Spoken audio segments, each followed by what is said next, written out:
The Watcher in the Walls. In the sleepy town of Morrow's End, there was an old house that had been abandoned for decades. No one dared approach it, not even the bravest of children. Stories told of strange noises at night, whispers, scratching, and the creaking of old wood. The locals called it the House of Eyes. Mia, new to the town and skeptical of such superstitions, decided to move in. It was cheap, after all. On her first night, the house felt cold, too cold for early autumn.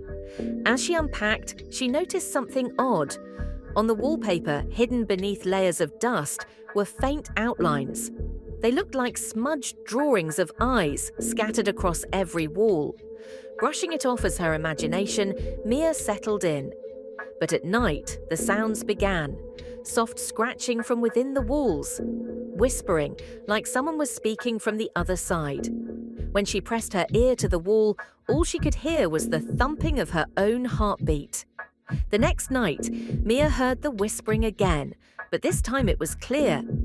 "We're watching!" She snapped awake, grabbing a flashlight. She shone it along the walls, the light catching on something strange. Tiny, barely noticeable holes, all at eye level. Each hole was perfectly round, and as she peered into one, she saw something that made her blood freeze.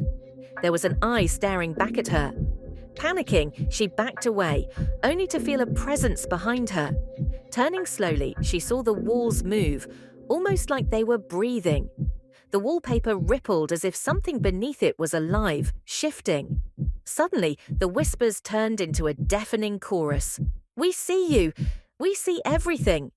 The eyes in the walls were multiplying. Everywhere she looked, more and more appeared, watching her every move. Mia tried to run, but the door wouldn't budge. The walls seemed to close in, the floor beneath her trembling. In one final act of desperation, she tore at the wallpaper, revealing the truth beneath it. Hundreds of eyes, human eyes, embedded in the plaster, all moving, all watching. And in the center of the room, from behind the peeling wallpaper, a figure emerged. Its body was made of the same plaster as the walls, its face featureless except for two large hollow sockets where eyes should have been. As it advanced toward her, the whispers became a single, haunting voice. "Now you will watch forever." The next morning, the house was silent again, still and cold as it always was.